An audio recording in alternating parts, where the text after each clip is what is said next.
My name is Bianca, and I'm a Nepo baby. Bianca's claim to fame is Robin Roberts? So if this is your first time visiting my channel, welcome. I started this new channel on YouTube because I had an old channel that had been around for like 14 years or so. And I've been overthinking this new channel. I just wanted to kind of get on here and tell you like what my goals are for this channel now. And I was an apartment locator in the real estate industry. I've quit the real estate industry. At the time of this recording, I believe it is Tuesday, August 13th, 2024. I am currently on my way to work. I have the coolest job that I've ever had. And the reason why it's so cool to me is because I don't have to commute to an office and sit in a cubicle. I just go around to the communities, and then the rest of the time I work at home on spreadsheets and just calling customers. So I think it's a really, really awesome position that I have. If you're somebody who's come across my content previously and you know me not from the show Claim to Fame, but you know me from social media, you'll be like, well, why is she not a real estate agent anymore? I'm gonna keep it 100 with you. Being a real estate agent is like the most thankless job, and the money is up and down and left and right. And at this stage of my life, I'm 47 years old. I will be 48 soon. At this stage of my life, I'm 47 years old. I will be 48 soon. I need stability. I need like a check that I can count on. I have created real estate courses that I've sold. I have done so many creative things with social media, but I'm tired of the hustle. Company reached out to me. I went and interviewed, and I was like, this sounds like a dream job. Yes, I was on the show called Claim to Fame. If you are here because of that, my auntie is a celebrity. And luckily enough, because somebody found me on social media, somebody hit me up and was like, do you want to be on this show?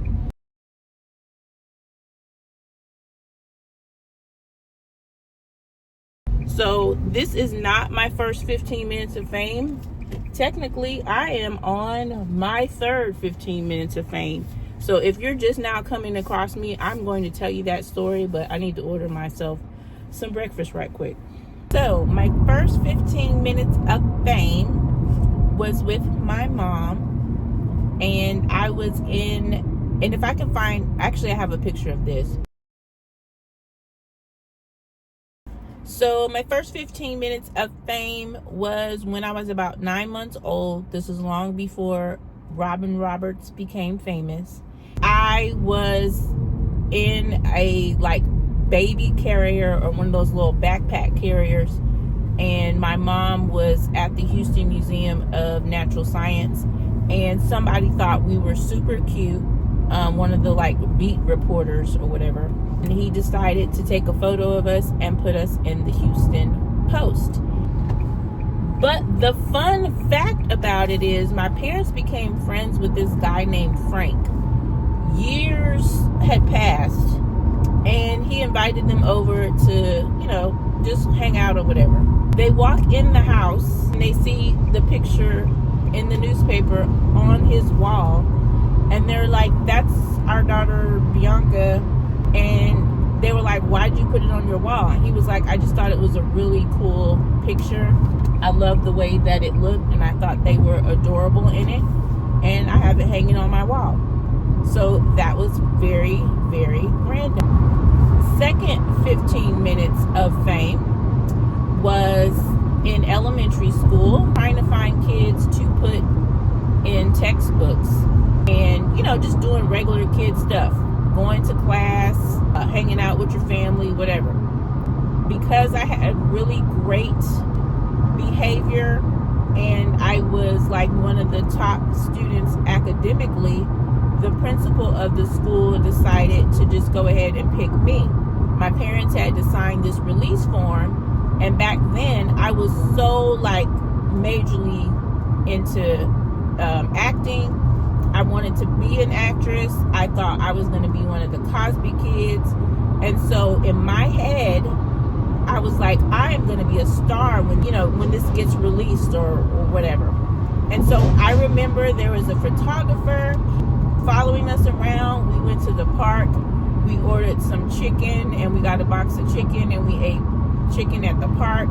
I played my violin at school. Like, he really just followed us around, took photos. Like I said, my parents had to sign a release form. I never thought much else about it because I never saw anything happen with those photos or whatever. Fast forward, I'm like 18, 19 years old, something like that. My niece comes home and she says, Auntie is in my textbook. And we were like, what? She was like in the 3rd or 4th grade, I think. And she's like, yeah, Auntie's in my textbook. And we're all like, okay, what do you mean? Like, show us. She opens up her textbook, and sure enough, I am in a Texas textbook. I can't remember if it was like her history book or like what it was. I was right there on the page playing my violin, cute as could be, and we were so thrown off because we didn't think at that time she had seen pictures of what I looked like as a little girl, and it was just for her to turn to that page and be like, hey, there's Auntie. It was just so cool. So that was my second 15 minutes of fame. My third 15 minutes of fame was obviously being on the show Claim to Fame. But what you all didn't get to see was my comedy act. Now, I've been writing comedy stuff or writing material for the last 2 years before I got on the show. I basically had material already, but I was too scared to perform it anywhere. I didn't know where I was going to perform it. And so this channel is a way of me putting myself on blast and putting myself out there in that way. All I've ever been told by people personally is that they think I'm hilarious. Coworkers, family members, whatever. And I'm not a person who is overly extroverted. I'm like one of those people where you literally have to sit next to me and get these jokes. So for some people, they would be like, I have no idea that you were interested in comedy. I'm not making videos on social media for me to go out of my comfort zone and actually perform a routine. And by the way, people loved it. My material was funny. My boyfriend actually helped me not write any of the material, but he helped me rearrange the order of the jokes that I was going to deliver. When I say it was good, the sound guys who put my microphone on were like, this was good. The Jonas Brothers who were there, they said it was good. They had 2 other people who did comedy material and they bombed. So I'm going to say there was probably about 60 people total. The cast members, all the crew who did the film, lighting, sound, and all that. So for me to get up in front of people that I've never seen in my entire life and do a comedy set that was good, and people were like telling me over and over it was good. They were still remembering my jokes and everything. Like, it was an out-of-body experience. Again, I think a lot of people underestimate like how good it feels to have an audience laugh at material that you've written. This is going to be like my video diary. Like, I'm putting myself on blast. I feel like just like if somebody was saying, I want to lose 50 pounds and they document it on social media, you want to see, do they actually lose the 50 pounds? And like when you put yourself out there and you put something in front of people and you say, this is something that I want to achieve, then, sometimes having an audience, so to speak, is what pushes you or drives you to go ahead and do that thing. I don't make videos on social media. I'm not like clowning around on social media. I think that's a different skill set, and I'm not taking anything away from what I call internet comedians. But for you to take material that you write, practice it or whatever, you hold a microphone in your hand and you deliver jokes. That's vastly different than being on social media and like editing some clips together to make something funny. Again, that's a different skill set. I haven't really done either of those. So I just felt like I have a whole bunch of camera material that's saved, a whole bunch of stuff that is not being uploaded right now. And I just felt like coming from the heart, just as I'm driving away from my last meeting, to go ahead and make this video, put it together and throw it on my channel, because I know there's only going to be like maybe one person who sees it. Why would a 47-year-old, almost 48-year-old woman be deciding to dip her toe into comedy? I don't know. It's just been something that's been on my mind. And I talked about this a little bit before, about the fact that I used to share stuff about real estate.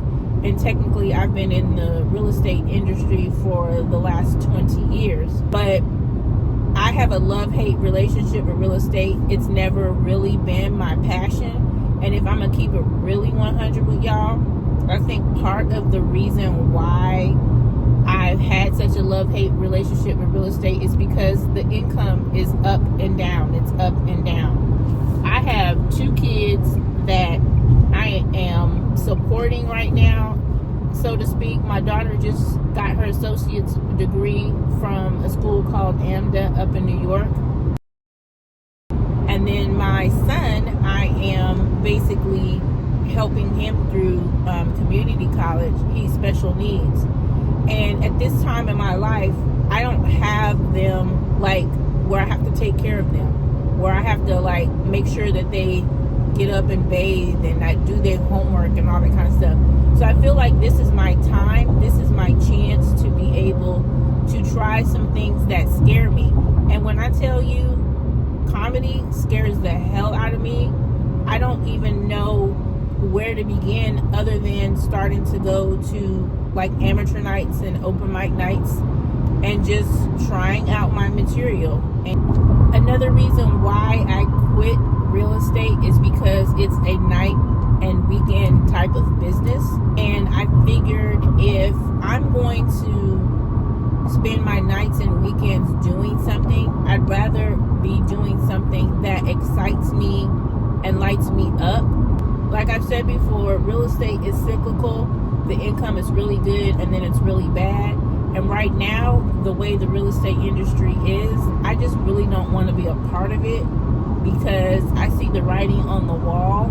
This industry is just making it harder and harder for people to get paid. And I like having a steady paycheck. I really do. I just bought a car. I haven't had a car since 2021. There's a lot of stuff that people would say, oh, well, you're a Nepo baby. You must be rich, or you have all this stuff that you get just because. Yeah, cool things like meeting celebrities and stuff like that has happened because I am the niece of a celebrity. But overall, that doesn't get me much of anything. So being on the show Claim to Fame was cool and all, but I don't know that just being on that show is like gonna set me up forever. That's just like people saying, oh, my whole goal is to be on a reality show. Like, you can't make a living off of that unless you're on a reality show that just continues to get produced over and over and over again. So I just wanted to share my story from the heart. Yes, my name is Bianca. Like, comment, subscribe, whatever. You probably will see some other things on this channel, like me getting my hair done. There's some things that I want to do that I've never done before in terms of beauty wise. I'm not talking about like cosmetic surgery or anything like that, but there's some things that I have not done at 47 years old that I would like to try. So I, on a daily basis, don't look the way that I looked on Claim to Fame. Like, my hair is not braided up. I usually have a big curly afro. I don't have one on today. I really think it would be cool if like somebody was like, hey, were you on Claim to Fame? Other content probably will not be in my car, or it might be in my car. Shit, I don't know. Last but not least, if you have any questions about the Claim to Fame show, about being on a reality show, anything like that, put some questions below. I would love to answer them. Like I said, all 2 or 3 of you who have subscribed to my channel might have some questions about it, and I have a lot to say about it. There is some stuff that they told us like we can't talk about, or I would love to share my experience on being on a reality show. Oh, by the way, if you're watching this and you're like, what's the deal with the reality show? I was voted off basically first, so spoiler alert on that. And I could go into a whole thing about that. I might do another video that has to do with claim to fame specifically, like a whole drawn out thing. And let me know if you're interested in that. All right, see you next time.